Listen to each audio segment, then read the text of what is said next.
পরিবার পরিকল্পনা পদ্ধতিগুলোর মধ্যে ইমপ্ল্যান্ট হলো প্রজেস্টেরন হরমোন সমৃদ্ধ 3 থেকে 5 বছর মেয়াদী একটি অস্থায়ী জন্ম নিয়ন্ত্রণ পদ্ধতি, যা মহিলাদের বাহুতে চামড়ার নিচে স্থাপন করা হয়।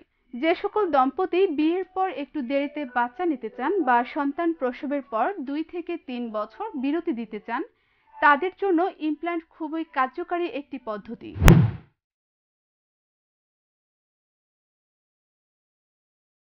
নবদম্পতি সহ গর্ভধারণে সক্ষম সকল নারী ইমপ্ল্যান্ট ব্যবহার করতে পারেন। যারা ইস্ট্রোজেন সমৃদ্ধ পদ্ধতি ব্যবহার করতে পারেন না, তাদের জন্য এটা একটি উপযোগী পদ্ধতি।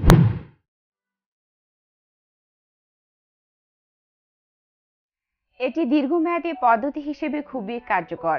খুলে ফেলার প্রায় পরপরই আবার গর্ভধারণ ক্ষমতা ফিরে আসে।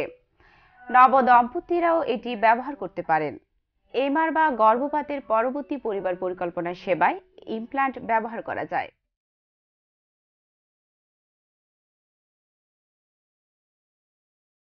2 মাসিকের মধ্যবর্তী সময়ে ফোঁটা ফোঁটা রক্তস্রাব হতে পারে।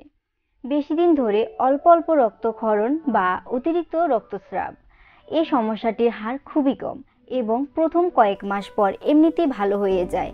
মাসিক বন্ধ থাকতে পারে। মাথা ধরা, বমি বমি ভাব, ওজন বৃদ্ধি পাওয়া বা কমে যাওয়া ইত্যাদি হতে পারে। অবসাদ দেখা দিতে পারে। স্তনে ব্যথা বা ভারী লাগা বোধ হতে পারে। তলপেটে ব্যথা হতে পারে।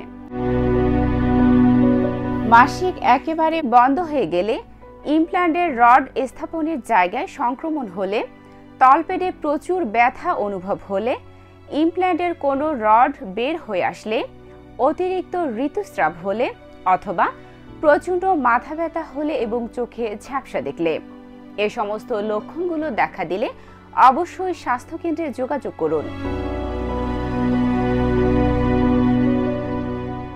আমাদের দেশে উপজেলা স্বাস্থ্য কমপ্লেক্স, মা ও শিশু কল্যাণ কেন্দ্র, জেলা সদর হাসপাতাল, মেডিকেল কলেজ হাসপাতাল এবং স্বীকৃত এনজিও বা বেসরকারি ক্লিনিকে ইমপ্ল্যান্ট সেবা পাওয়া যায়।